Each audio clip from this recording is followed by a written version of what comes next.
아버지 감사합니다. 수요일 저녁 바쁘고 피곤한 시간이지만 저희들 이 시간을 잊지 않고 다시 하나님 앞에 모여서 주님 말씀 들을 수 있게 기회를 주셔서 감사합니다. 하나님, 우리를 향하신 사랑과 또 우리에게 복 주시려고 계획하신 그 일들이 무엇이 있는지, 또 우리는 어떻게 하면 되는지를 배우고 알아서 하나님 주님 앞에 순종하며 주님 기뻐하실 일들을 하며 살아가는 저희들 되게 하여 주시옵소서. 하나님께 복음 받고 싶지만 어떤 방식으로 어떻게 내가 해야 되는 줄로 생각하고 어리석게 그렇게 행하는 자들 되지 않도록 우리에게 하늘의 문을 열어주시고, 또 하나님 주시는 지혜가 넘쳐나서 그것을 잘 깨달아서 주님 바라시는 대로 사는 저희들 모두가 다 되게 인도하여 주시옵소서. 예수님의 이름으로 기도드리옵나이다. 아멘. 우리 함께 찬송가 90장을 찬송하겠습니다.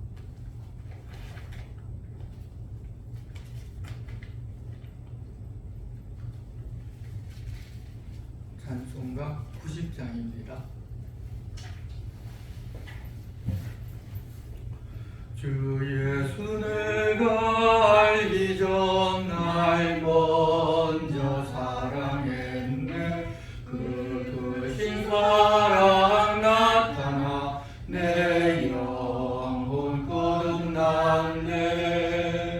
주 내 맘에 늘 계시고 나 주의 안에 있어. 저 포도 비유 같으니 참 좋은 나의 친구. 내 친구 되신 예수님 날 구원하시려고 그 귀한 몸을 버리사 내 죄를 대속했네. 나 주님을 늘 믿으며 그 손을 의지하고 내 몸과 마음을 바쳐서 끝까지 충성하리. 내 진실하신 친구여 그 은혜 내려주사 날 항상 보호하시고 내 방패 되옵소서. 그 풍성한 참 사랑을 믿음이 끈을 쏘냐. 날 구원하신 예수는 참 좋은 나의 친구. 아멘. 그 옆에 있는 91장입니다.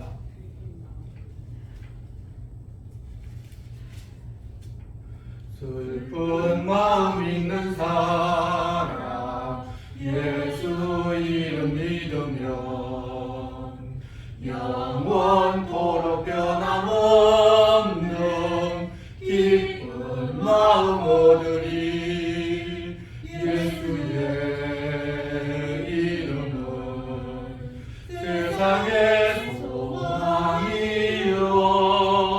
예수의 이름은 천국의 기쁨일세. 거룩하신 주의 이름 너의 방패 삼아라. 환난 시험 당할 때에 주께 기도드려라. 예수의 이름은 세상의 소망이요. 예수의 이름은 천국의 기쁨일세. 존귀하신 주의 이름 우리 기쁨대로다. 주의 품에 안길 때에 기뻐 찬송 부르리. 예수의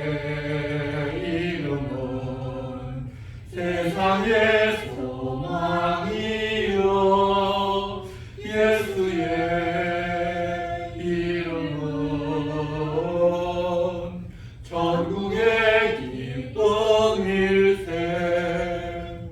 우리 발길 다간 후에 보좌 앞에 나아가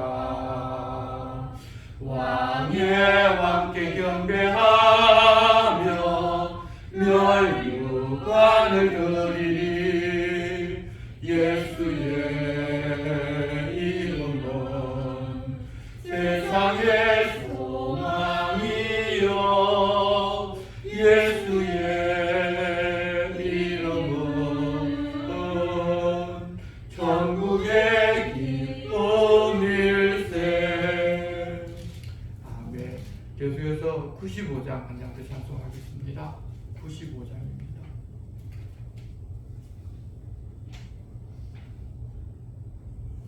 나의 기쁨 나의 소망 되시며 나의 생명이 되신 주 밤낮 불러서 찬송을 드려도 늘 하신 마음 뿐일세.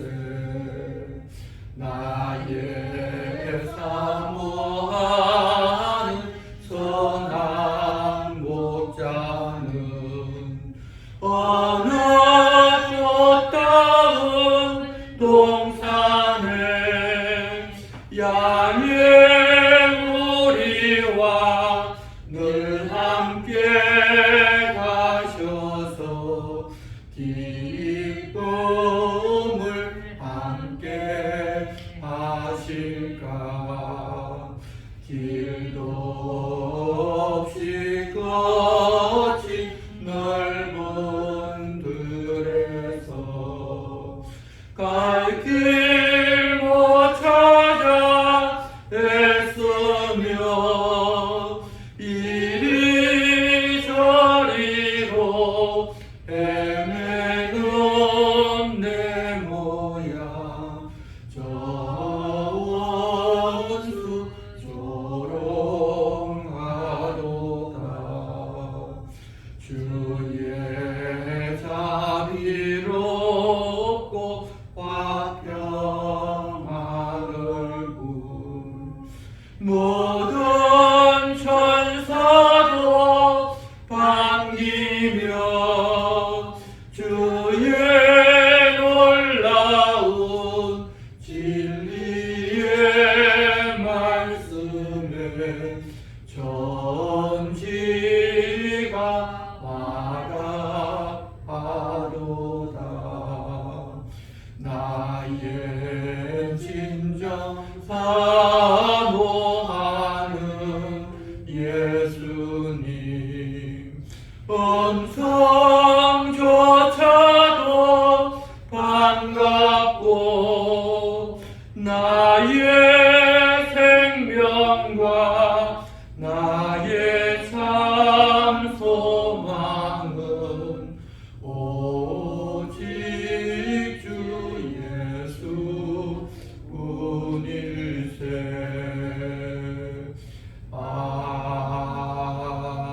아멘. 네, 오늘 우리 주시는 말씀은 사무엘야서 3장 말씀입니다. 구약성경 467쪽 사무엘야서 3장. 그리고 오늘 우리가 볼 말씀은 3장부터 5장 12절까지의 말씀을 오늘 우리가 말씀을 듣겠습니다. 우리가 교독할 것은 3장 말씀만 교독합니다. 3장이요? 네, 3장입니다. 3장.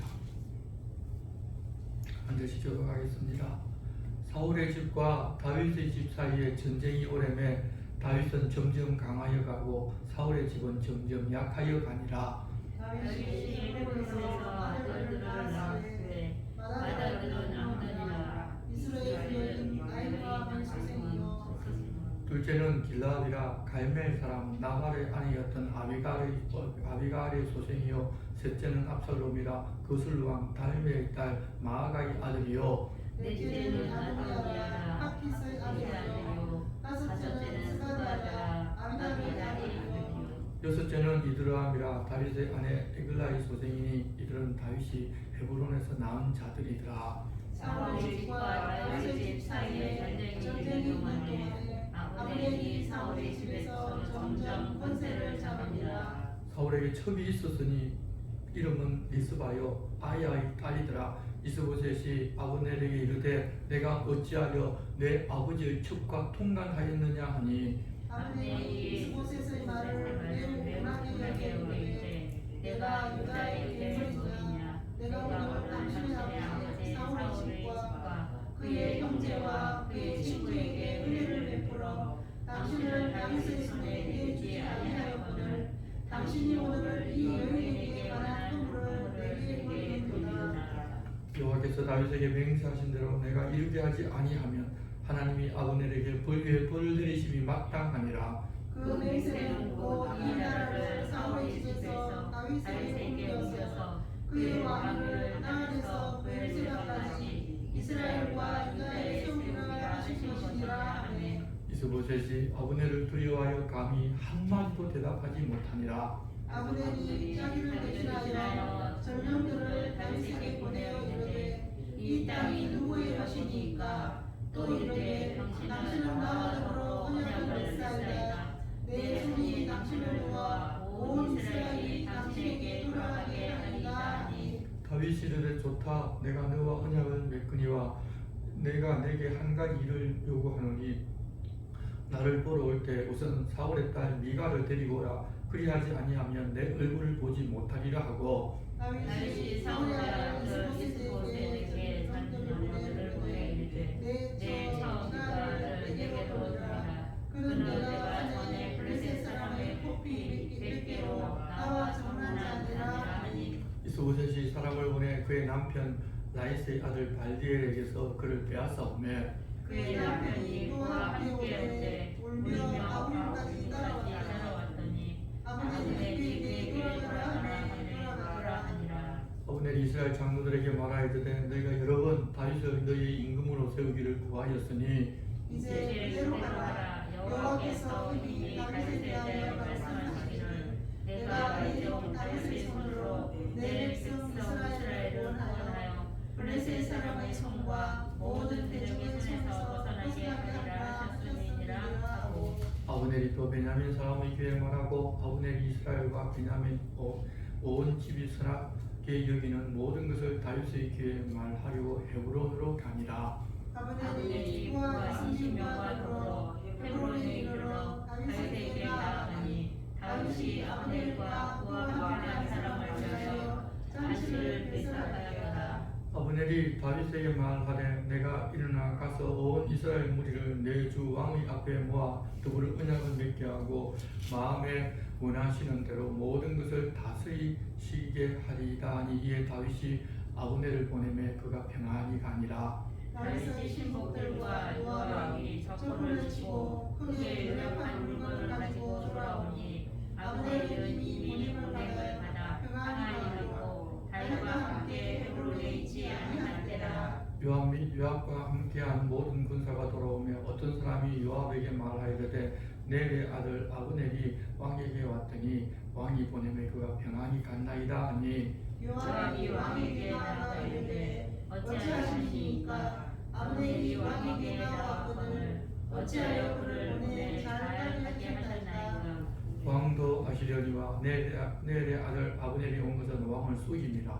그가 왕이 출입하는 것을 알고 왕이 하시는 모든 것을 알려 함이니이다 하고 이에 요압이 다윗에게서 나와 전령들을 보내 아브넬을 쫓아가게 하더니 시라 블레가에서 그를 데리고 돌아왔으나 다윗은 알지 못하였더라.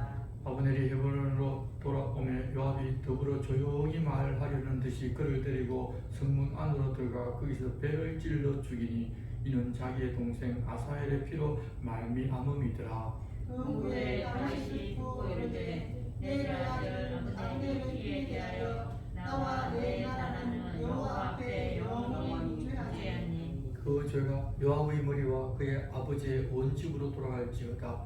또 요압의 집에서 백탁병자나 나병 환자나 지팡이를 의지하는 자나 칼에 죽는 자나 양식이 떨어진 자가 끊어지지 아니할지로다 하니라. 요압과 그의 동생 아비새가 아브넬을 죽인 것은 그가 기브온 전쟁에서 자기 동생 아사헬을 죽인 까닭이었더라. 다윗이 요압과 및 자기와 함께 있는 모든 백성에 이르되 너희는 옷을 찢고 굵은 배를 띠고 아브넬 앞에서 애도하라 하니라. 다윗 왕이 상의를 따라가 아브넬을 헤브론에 잡사하고 아브넬을 무덤에서 왕의 소리를 높여 울고 백성도 다 우니라. 왕이 아브넬을 위하여 애가를 지어 이르되 아브넬의 죽음이 어찌하여 미련한 자의 죽음 같은고 내 손에 들어가지 아니하였고 내가 첩보에 채이지 아니하였거늘 불의한 자식이 앞에 엎드러진같이 내가 엎드러졌도다 하매 온 백성이 다시 그를 슬퍼하여 오리라. 석양에 못 백성이 나와 다윗에게 음식을 권하니 다윗이 맹세하여 이르되 만일 내가 해지기 전에 떡이나 다른 모든 것을 맛보면 하나님이 내게 벌 벌을 내리심이 마땅하니라 하며 온 백성이 보고 기뻐하며 왕이 무슨 일을 하든지 우리가 다 기뻐하므로 이날에야 온 백성과 온 이스라엘이 넬의 아들 아브넬을 죽인 것이 왕이 한 것이 아닌 줄을 아니라. 왕이 그의 신복에게 이르되 오늘 이스라엘의 지도자여 큰 이름이 죽은 것을 알지 못하였느냐. 내가 기름 부음을 받은 왕이 되었으나 오늘 약하여서 스루야의 아들이 이 사람들을 제거하기가 너무 어려우니 여호와는 악행한 자에게 그 악한 대로 갚으실지로다 하니라. 아멘. 사울이 죽자 유다 지파의 땅으로 돌아와 지파의 왕으로 추대된 다윗과 사울을 따르던 아브넬에 의하여 나머지 11지파의 왕으로 추대된 사울의 아들 이스보셋 사이에 결국은 무역 충돌이 일어나게 되었습니다. 다윗은 하나님의 지시대로 하나님의 방법을 따르지만 다윗을 따르는 사람들은 아직 하나님을 잘 알지를 못하고 자기들 힘과 감정을 따르면서 결국 비극적인 사고가 생겨나게 되었습니다. 기본 목가에서 두 진영의 군대가 대치하다가 긴장이 계속되니 조금 그것을 완화해보자는 의미로 젊은 병사를 대표로 내보내서 누가 센지 확인을 해보자고 했는데, 그래서 각 진영에서 12명씩 대표로 나와서 24명의 군사가 모두 상대방의 머리를 잡고 옆구리를 칼로 찍어서 모두가 다 죽게 됩니다. 그것을 보던 나머지 군인들이 다 그냥 있지를 못하고 나서서 전쟁이 시작됩니다. 다윗의 군대가 우위를 차지한 것이 확인이 되었지만, 그러나 요압 장군의 동생인 아사헬이 사울의 군대 장관 아브넬을 쫓다가 결국 죽게 되었습니다. 사실은 같은 민족인데 이런 무의미한 전쟁을 벌여서 모두가 다 죽자고 하면 어떻게 하느냐고 아브넬이 호소합니다. 그러자 요압은 처음부터 그렇게 붙어보자고 안 했다면 이런 전쟁이 처음부터 있지 않았을 것 아니냐고 하면서 서로를 원망하면서 해가 지자 이제 전쟁을 그치고 각자 자기 지원으로 돌아갔습니다. 하지만 사울 측의 아브넬과 다윗 측의 요압 사이에는 이제 건널 수 없는 강이 생겨버렸습니다. 이 전쟁의 결과에서 보여주었듯이 시간이 갈수록 하나님의 도우심을 입고 있는 다윗은 점점 강성하여지고 사울의 뒤를 이었다는 이스보셋을 왕으로 세웠다는 이스라엘 지파연합은 점점 더 약해져 갑니다. 앞선 전쟁에서 어떤 결과가 나왔다는 소문이 온 이스라엘에 다 돌면서 그렇다면 우리도 다윗 편을 써야 하겠다는 그런 사람들이 계속 늘어만 갔을 것입니다. 여기서 우리가 하나님의 하시는 일하는 방법을 하나를 알 수가 있는데, 하나님께서는 사람이 감당할 수 없도록 갑자기 흥하게 하시는 것이 아니라 점점 흥하게 하십니다. 우리는 어느 날 갑자기 내 모든 문제가 다 해결되고 로또가 당첨이 되어서 모든 빚을 다 갚고 또 좀 넘쳐나는 부를 누릴 수 있기를 원하지만, 그러나 하나님의 나라가 누룩이 보이지 않지만 점점 밀가루 반죽을 부풀리듯이 그렇게 성장하는 것처럼 하나님께서는 하나님의 사람도 점점 성장하고 왕성하게 만들어 가십니다. 그러니까 하나님을 믿고 따르는 하나님의 사람들에게는 기다림이 반드시 필요합니다. 그래서 우리들에게는 성령의 열매인 인내라는 것이, 오래 참음이라는 것이 성령의 열매로 주어지는 것입니다. 고대에는 그렇게 세력이 왕성하게 되는 것은 곧 자손이 늘어난다는 이야기도 됩니다. 다윗이 헤브론에서 유다 지파의 왕으로 있는 동안 아내가 6명이나 되고 아들도 6이 태어납니다. 나중에 다윗의 아들을 세워보면 약 19명 정도가 나오는데, 그런데 그들이 다윗을 따라 하나님을 중심으로 살도록 교육을 받지를 못합니다. 왜냐하면 다윗이 나라를 안정시키고 왕권을 안정시키기 위해서 정략 결혼을 여러 나라와 하다 보니까 가장 중요한 자녀를 하나님의 사람으로 기르는 일에 소홀했던 것입니다. 이 일은 보통 아버지가 하는 것이 아니라 주로 어머니가 하는데, 어머니가 여러 나라에서 이방신들을 섬기던 어머니들도 있다 보니까 자녀들은 하나님을 바르게 가르치지를 못했습니다. 그래서 다윗도 자녀의 교육은 어떻게 보면 실패한 사람입니다. 다윗이 그렇게 되는 동안 사울의 집안은 점점 기울고, 늘 전쟁이 끊임없이 있으니까 군대를 지휘하는 아브넬이 실권자가 되고, 사울의 아들 이스보셋은 명목상으로는 왕이지만 아무런 힘이 없었습니다. 그런데 자기가 명목상의 왕이지만 왕이라서 왕을 무시하고 군대 장관이 자기 마음대로 다 하는 것을 보고 마음에 들어 하지를 않습니다. 그러다가 이스보셋이 한 사건으로 말미암아 아브넬을 책잡아서 자기 본의를 세워보려고 하다가 오히려 더 궁지에 몰리는 일이 발생합니다. 사울이 말년에 젊은 첩을 하나 들였는데 아야의 딸 리스바라는 여인이었습니다. 그런데 군대 장관인 아브넬과 통관을 합니다. 실권을 쥐고 있으니 아마 그게 가능했을 것입니다. 왕이 이스보셋이 그 사실을 알고서 아브넬에게 따집니다. 아니, 너는 왜 내 아버지의 첩과 통관이냐? 이스보셋에게 보면 어머니 뿌리지 않습니까? 근데 보통 전 왕의 여인은 후대 왕으로 다 넘어가는데 자기는 어머니 뿌리기 때문에 그렇게 손을 대지 않고 있는데, 군대 장관이 그렇게 했다는 것입니다. 그랬더니 아브넬이 그 일로 이스보셋이 자기에게 하는 그 말을 듣고서 분을 내면서 내가 당신을 잡아서 다윗에게 끌고 가지 않고 명목상의 왕으로 앉혀졌으면 그것으로 만족을 하고 조용히 있지, 자기가 힘을 가진 왕이나 되는 것처럼 여인 하나의 일로 나에게 따지고 든다고 하면서 그러는 것을 보니 이제 당신 그냥 그 자리 왕의 자리도 앉혀 놓아서는 안 되겠다고 하면서 하나님께서 다윗에게 이스라엘 왕위를 주신다고 말씀하셨으니 나도 이제 그 말씀을 따라서 그리해야 하겠다고 합니다. 그러자 이스보셋이 말 한마디도 대꾸하지를 못합니다. 모든 실권이 다 아브넬에게 있기 때문입니다. 하나님께서는 이미 사울 왕가를 버리셨다고 선포하셨습니다. 그런데도 아브넬은 자기가 사울 왕의 군대 장관이어서 군권을 다 쥐고 있었기 때문에 그것을 가지고 이스보셋을 명목상의 왕으로 세워놓고 자기가 실권을 쥐고 모든 권력을 누리고자 하는 것이지 사실 사울을 위한 충성심이 아니었다는 것입니다. 그런데 이스보셋이 자기가 왕이라고 하면서 자기에게 충고하고 간섭하는 것 같자 이제는 협박을 하면서 다윗에게 사람을 보내어 사울 왕가를 멸망시킬 준비를 시작합니다. 아브넬은 곧장 다윗에게 사람을 보내어서 하나님께서 당신에게 이 땅에 왕이 되게 하신 것을 나도 안다. 그래서 이제 당신이 전체 이스라엘이 왕이 되게 할 테니까 내가 그동안 사울 왕의 신하로 있으면서 다윗 당신에게 아마 어렵고 힘든 일도 했었을 것인데 그런 정치 보복이 없도록 나를 살려만 준다고 약속을 하면 내가 그렇게 하겠다고 다윗에게 통보를 합니다. 이 아브넬이 사실 나이가 굉장히 많습니다. 그런데 나이 한참 어린 다윗에게 자세를 낮추어서 존대하는 모습을 보였습니다.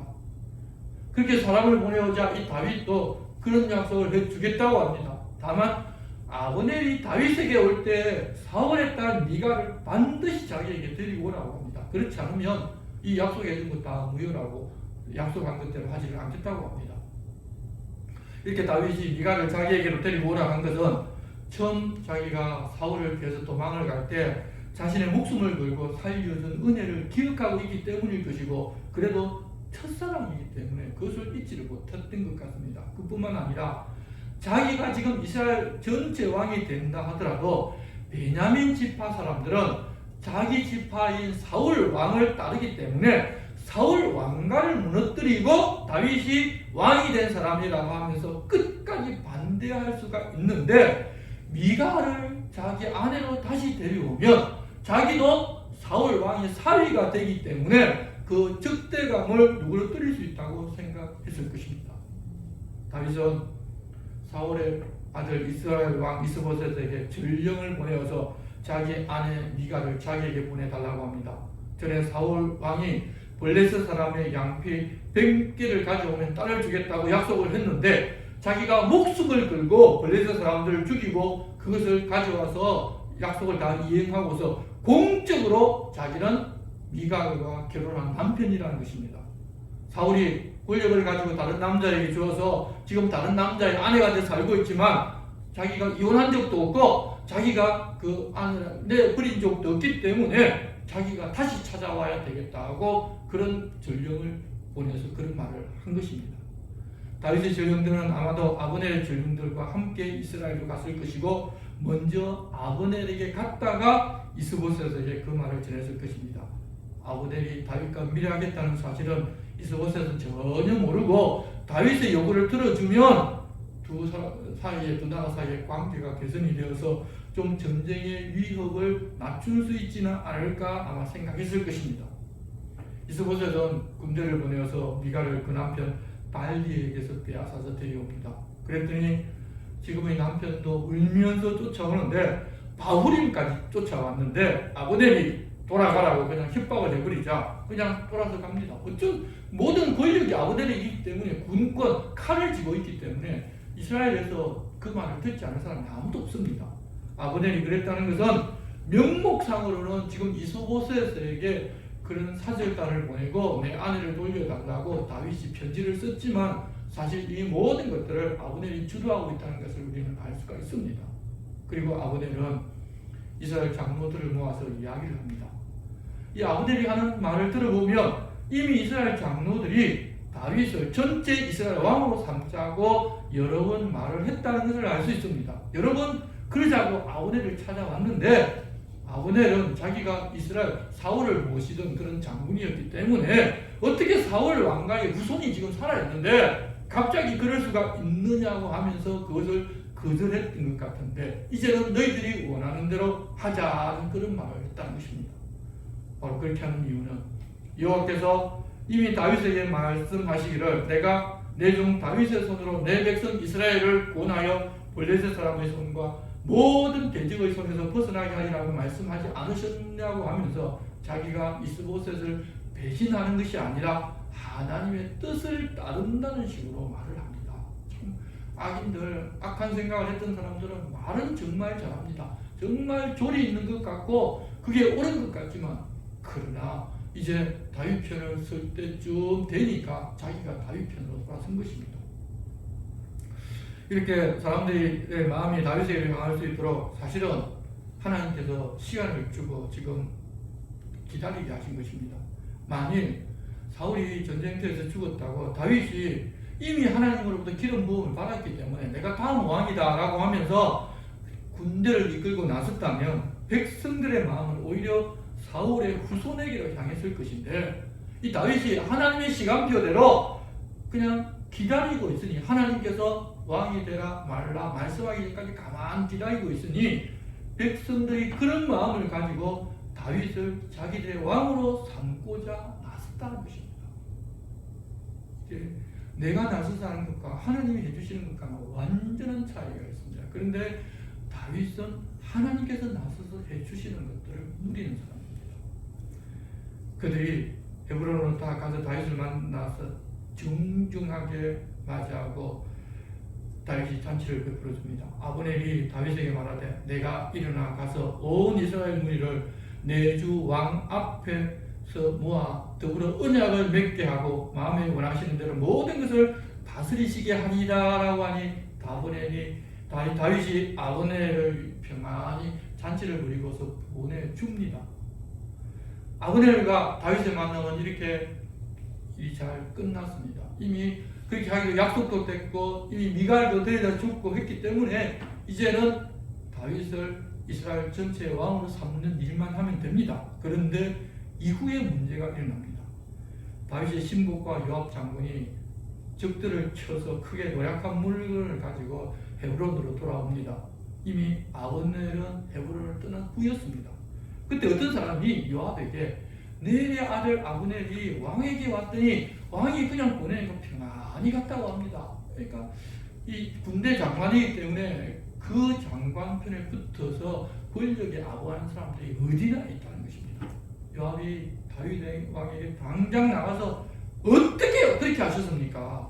아브넬이 왕에게 나와왔거늘 어찌하여 그를 보내 잘 가게 했습니까? 왕도 아시겠지만 내 아들 아브넬이 온 것은 왕을 속이기 위해서 온 것입니다. 그가 왕이 어떻게 행하고 무엇을 하는지 다 알고 싶어서 왕이 하는 모든 것들을 알고 싶어서 지금 계략을 가지고 여기 찾아오지 않았습니까? 라고 이야기합니다. 자, 그렇게 요압이 말을 해도 다윗은 아브넬이 그러지 않다는 걸 다 압니다. 신하의 말이니 그냥 조용히 들어만 주었습니다. 그랬는데 요압은 그렇게 말하고서 다윗에게서 물러나와 다윗에게 아무 말도 하지 않고 당장 군대를 보내어서 아브넬에게 내가 돌아왔고 나를 도와야 하니 돌아오라고 합니다. 죽일 계획을 세운 것입니다. 아브넬이 가다가 헤브론으로 돌아오자 요압은 아브넬과 조용히 따로 장군끼리 따로 만나려는 것처럼 혼자만 성문 안으로 데리고 가서 의심 없이 따르는 아브넬의 배를 찔러서 그 자리에서 죽여버립니다. 자기 동생 아사헬이 아브넬을 잡으려고 뒤쫓아가다가 죽었기 때문에 원수를 갚는다고 하면서 그렇게 한 것입니다. 이 요압이라는 사람은 개인적인 감정을 지금 공적인 일과 구분을 하지를 못합니다. 그렇게 하는 것은 결국 자기에게 힘이 있기 때문입니다.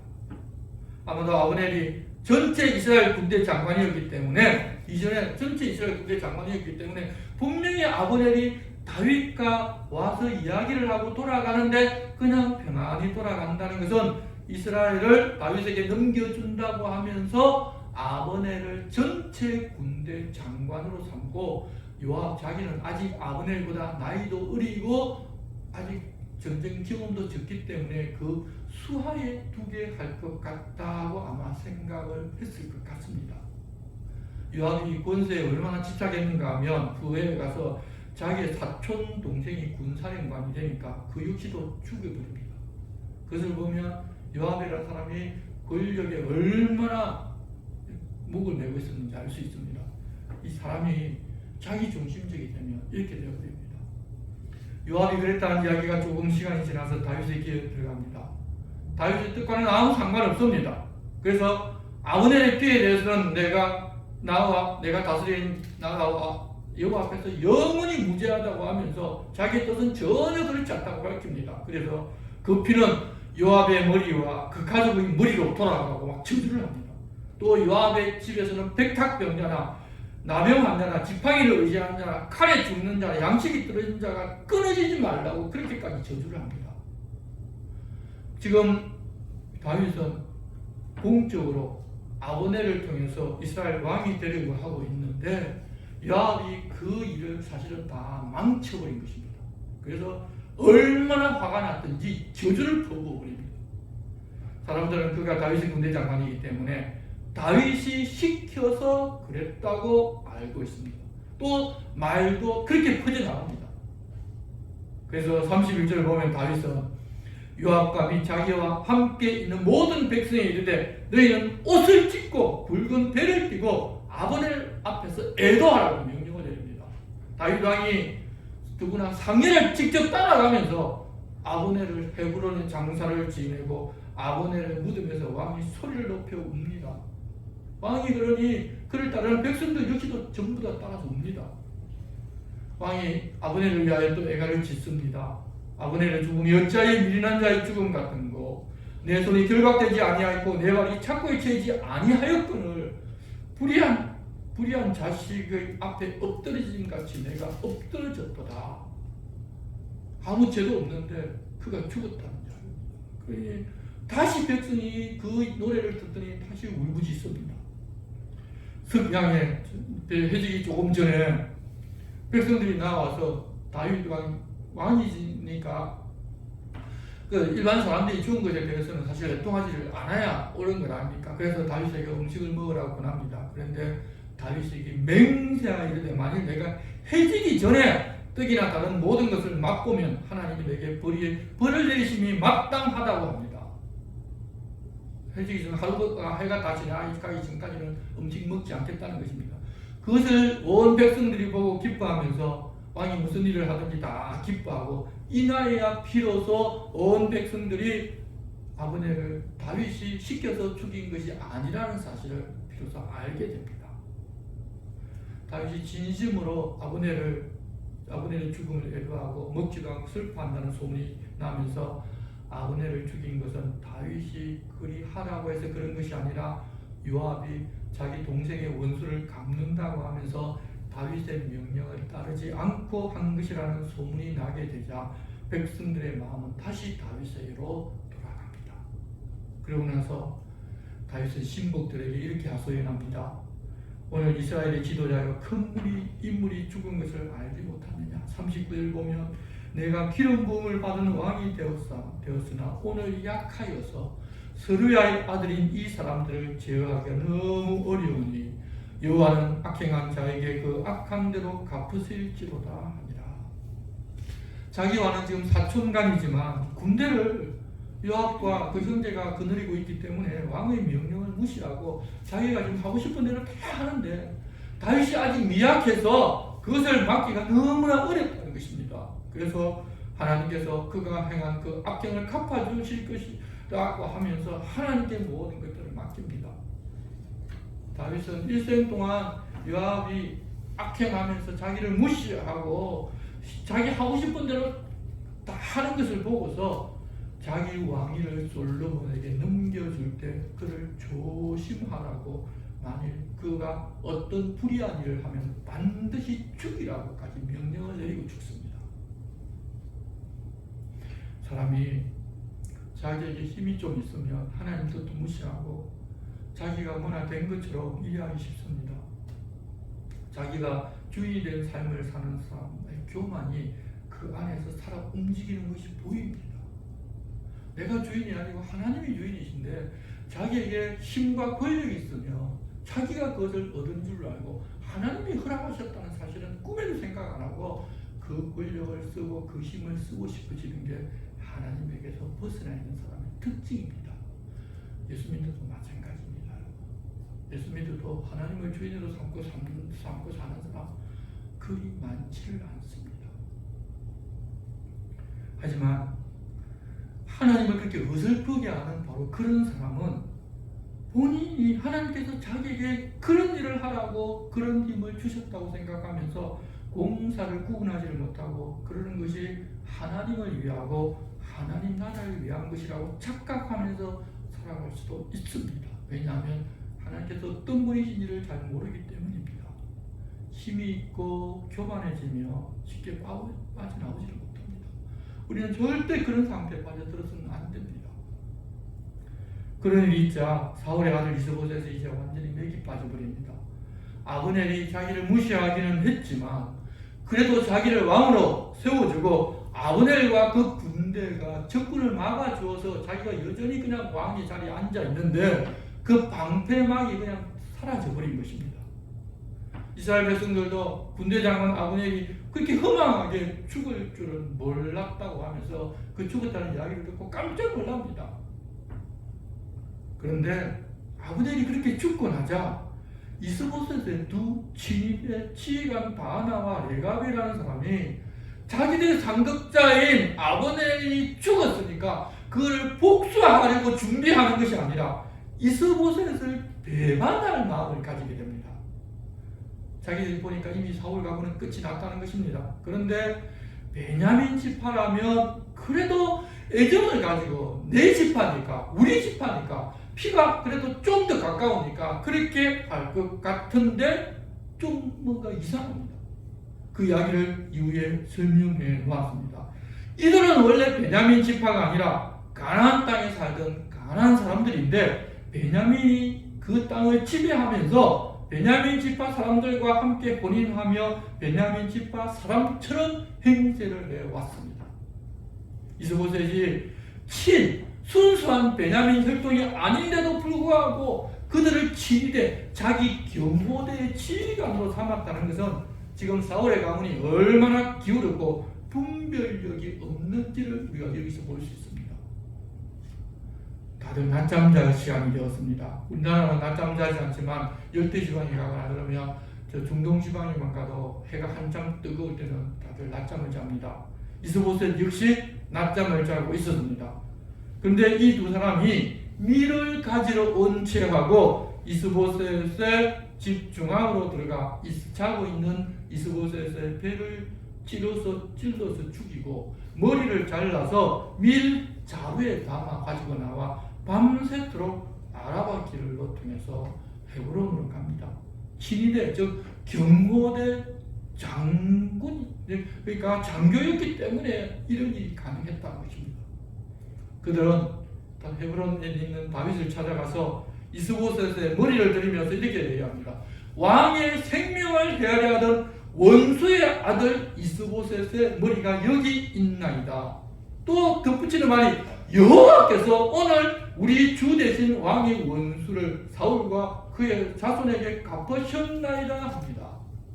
이 사람들이 지금 여호와 하나님의 이름을 들고 있습니다. 하나님께서 그들의 원수를 갚으려고 자기들 손을 통해서 그렇게 해 주셨다는 것입니다. 그러니까 하나님을 바르게 아는 사람과 그렇지 않은 사람들이 생각하는 것이 이렇게 다릅니다. 하나님의 이름은 그대로 사용합니다. 그런데 세상 사람들이나 그런 사람들은 어떤 사람을 괴롭히는 원수가 있다면 그 원수를 갚아주면 칭찬을 들을 것이라고 생각합니다. 그러나 하나님의 사람은 자기 원수를 갚는 것이 중요한 것이 아니라 하나님의 뜻을 바르게 알고 그 뜻을 따르는 것을 더 중요시합니다. 이미 다윗 왕이 그것을 보여주지를 않았습니까? 그래서 다윗은 내 생명을 여러 환난 가운데서 끊이신 여호와께서 살아계심을 두고 맹세하노니 10절 보면 전에 사람이 내게 알리기를 보라 사울이 죽었다고 하면서 그가 좋은 소식을 전할 줄로 생각하고 약간의 거짓말을 보탰음에도 불구하고 내가 그를 잡아 시글락에서 죽여서 그 소식을 전한 가품으로 삼았거든. 하물며 전혀 죽어가지도 않았고 죽지도 않은 상태에서 그냥 살아있는 상태에서 악인이 의인은 그의 집 침상에서 죽인 것은 내가 어떻게 하겠느냐. 그런즉 내가 악인의 피 흘린 죄를 너에게 갚아서 너희를 이 땅에서 없이 하지 않겠느냐고 하면서 청년들에게 명령하니 곧 그들을 죽이고 수족을 베어서 헤브론 목가에 매달고 이스보셋의 머리를 가져다가 헤브론에서 아버네의 무덤에 함께 매장을 하게 됩니다. 하나님을 알고 하나님께서 무엇을 원하시는지 아는 사람과 그것을 모르는 사람들 똑같이 같이 여호와 하나님의 이름을 들이대면서 어떤 일을 하는데 이렇게 다릅니다. 우리가 어느 편에 서야 할 것인지를 정확하게 알아야 할 것입니다. 그렇게 이스보셋까지 다 죽게 되자 이스라엘 11지파의 구심점이 그냥 사라져버렸습니다. 이제는 요나단의 아들 무비보셋이 왕위를 이을 1순위가 되어버렸습니다. 그런데 그가 5살 때 아버지 요나단이 죽었다는 소식을 전해 들을 때 유모가 안고 급히 도망을 하면서 숨기려고 하다가 떨어뜨려서 그는 다리를 저리게 되었습니다. 백성들은 그런 무비보셋을 이스보셋의 뒤를 이어 사울 왕가의 왕으로 삼고자 하지를 않고 이제는 지파 지도자들이 다 모여서 헤브론에 다윗을 찾아와서 이렇게 이야기를 합니다. 보소서 우리는 왕이 하는 권력이이다. 전에 사울이 우리의 왕이 되었을 때에도 이스라엘을 거느려 출입하게 하신 분은 왕이시었고 여호와께서도 왕에게 말씀하시기를 내가 내 백성 이스라엘의 목자가 되며 내가 이스라엘의 주권자가 되리라 하셨나이다 하니라. 다윗이 전체 이스라엘 왕이 되고자 한 것이 아닌데 백성들이 다윗에게 찾아와서 우리는 당신의 형제들이고 앞서 사울 왕이 이스라엘을 다스릴 때에도 당신이 블레셋과 싸워 이겨서 우리를 돌보았고 더구나 여호와 하나님께서 당신이 이스라엘의 목자가 되고 주권자가 되어 주신다고 말씀하신 것 우리가 다 압니다. 그러니까 이제 우리 전체 지파의 왕이 되어달라고 부탁한다는 것입니다. 하나님의 인도하심을 받고 하나님의 시간을 기다리면 하나님께서 이렇게 그냥 순순하게 흘러가게끔 만들어 가십니다.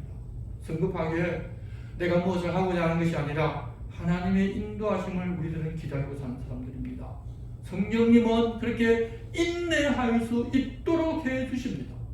사람들은 성령님을 오해하는 게 하나님께 떼쓰고 매달려서 성령의 능력을 막 얻어내어가지고 내가 속히 왕이 되는 그것을 성령의 은사고 성령의 능력을 받았다고 하는데, 여러분 전혀 그렇지 않습니다. 하나님의 때를 기다리고 성령의 이끄심대로 인내하고 있으면 하나님께서 그 사람의 삶을 이끌어 가십니다.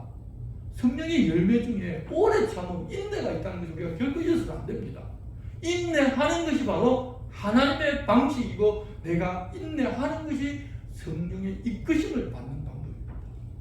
그런데 우리는 종종 인내하지 않아 성령의 열매가 인내인데도 불구하고 인내하지 않고 하나님 앞에 나아가서 예물 바치고 기도 은사 받아가지고 빨리 내 원하는 시간 내에 빨리 이루는 그것을 하나님께 복 받았다, 은사 받았다, 하나님 내 기도를 들어주셨다고 막 간증을 하는데, 여러분 그런 데 속아 넘어가지 마시기 바랍니다. 하나님께서 어떤 분이신지를 알면 우리가 그런 데 속아 넘어가지 않는데, 그냥 하나님을 다른 이방신들 섬기는 것과 똑같이 내가 무슨 공로를 세우면 그 공로를 보고 하나님께서 내가 원하는 무엇을 들어준다는 그런 식으로 하나님을 알게 되면 우리는 하나님을 이방신 섬기듯이 섬기게 됩니다. 오늘날 우리 심성 속에 그런 것이 남아있지 않는지 좀 돌아봐야 할 것입니다. 그렇게 이스라엘 모든 장로가 헤브론으로 와서 왕에게 나옵니다. 다윗 왕이 헤브론에서 여호와 앞에서 그들과 언약을 맺습니다. 그래서 그들이 다윗에게 기름을 부어 이스라엘 왕으로 삼습니다. 이전에 여호와 하나님께서 기름을 부어 왕으로 삼으셨지만 이제는 이스라엘 백성들이 대표인 장로들이 나와서 그를 왕으로 기름 부어 삼습니다. 그때 다윗의 나이가 30세 왕위에 올라 40년을 다스렸는데 헤브론에서 7년 6개월 동안 유다를 다스렸고 예루살렘에서 33년 동안 온 이스라엘과 유다를 다스렸습니다. 그러니까 유다 지파의 왕이 된 때가 나이가 30살이고 전체 이스라엘 왕이 된 때가 나이가 37살하고 6개월 지나 약 38살 될 때였다는 것입니다. 이제부터 전체 이스라엘 왕이 된 다윗의 이야기가 시작됩니다. 다윗이 가장 먼저 한 일은 예루살렘을 쳐서 이스라엘 땅으로 만들고자 한 것입니다. 이곳은 가나안 땅의 중심이 되는 그런 땅인데 하나님께서 가나안 땅을 이스라엘 백성들에게 주셨지만 그들이 이 산성에 살다 보니까 아직까지 이곳을 점령을 하지 못하고 있었습니다.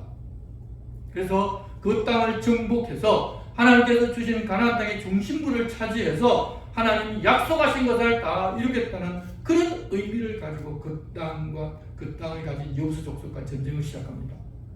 다윗이 그곳으로 가서 여부수 사람들을 치고자 할 때 그들이 다윗을 얕잡아 보면서 내가 이리로 들어오지 못할 것이다.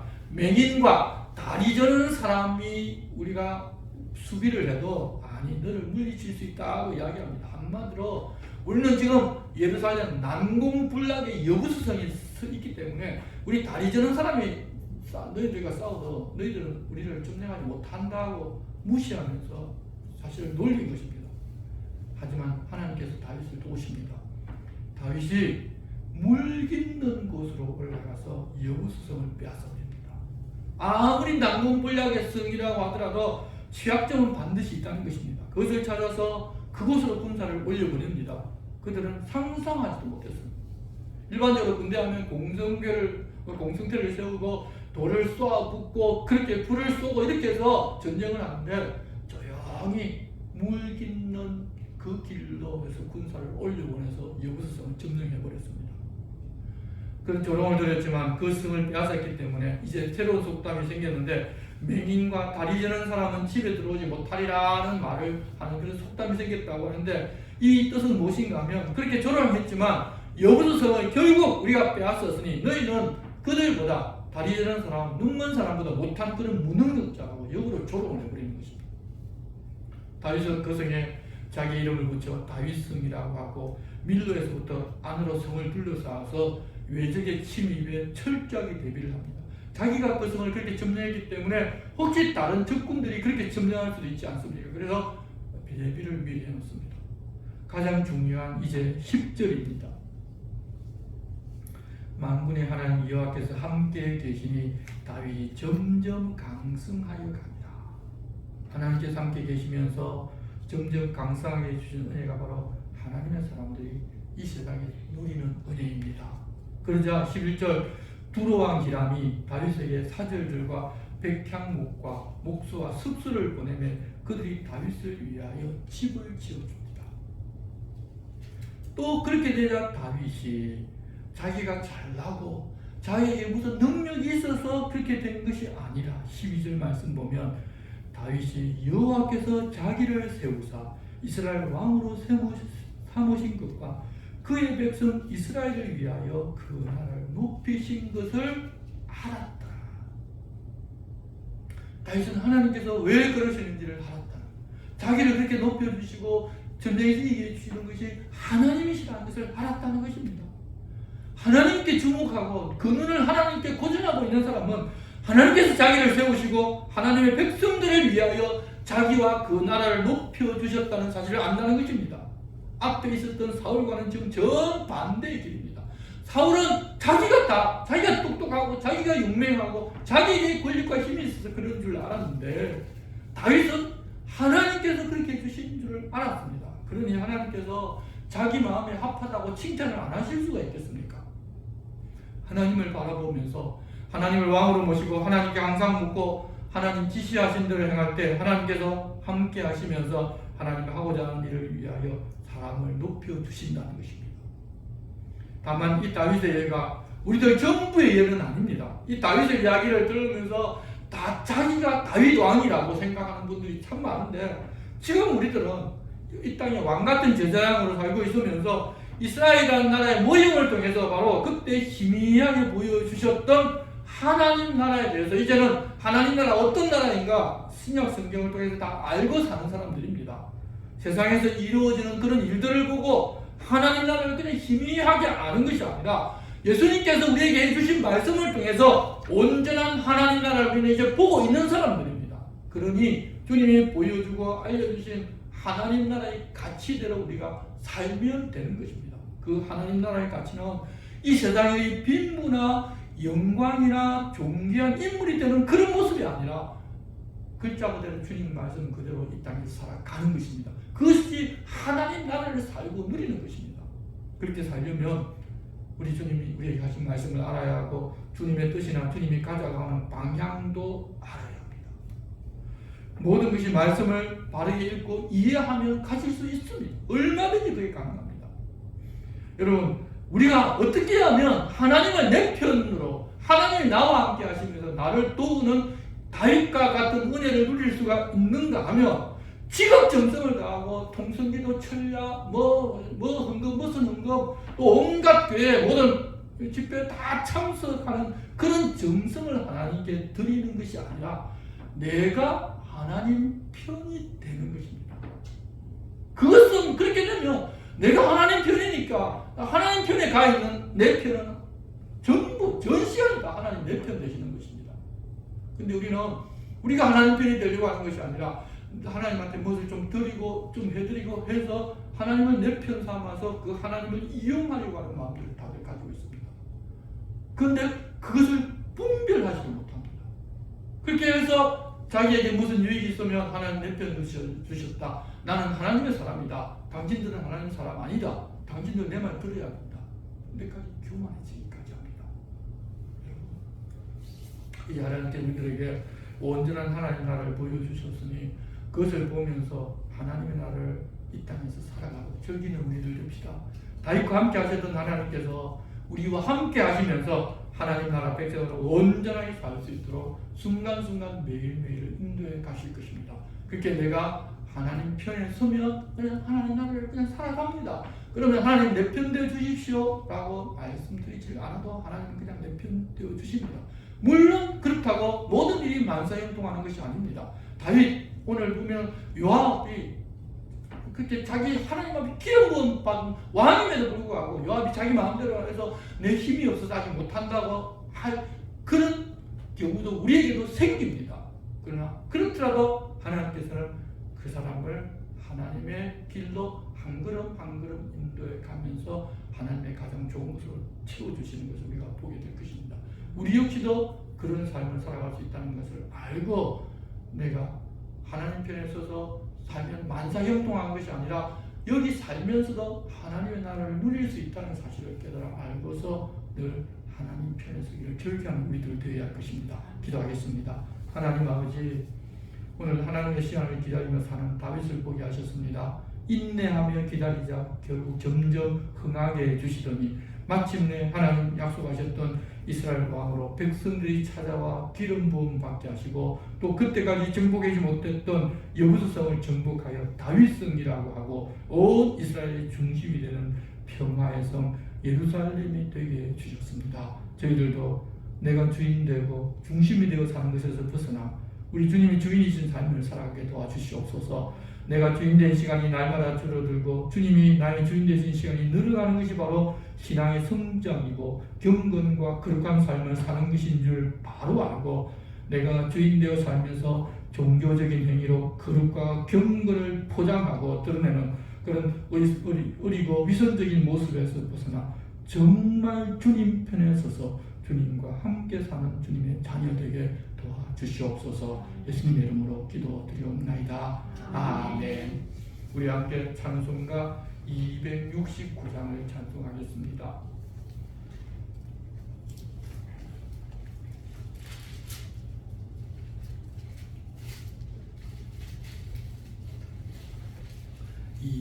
(269장입니다) 그 차복한 십자가에 주 달려 흘린 피 샘물같이 흘러서 죄 씻어 주시네. 값없어도 다 나와서 내 죄를 고하며 흰 눈보다 더 이도록 참성결 얻으리. 나 믿노라 그 보혈 공로를 흠없어도 피 흘리사 날 구원하셨네.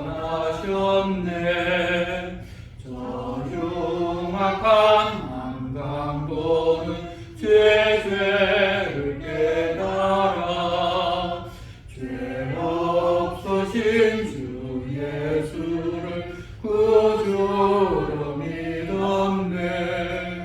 내 죄 흉악하나 주 예수 믿으며 용서받은 강도같이 곧 구원하리리. 나 믿노라 그 보혈 공로를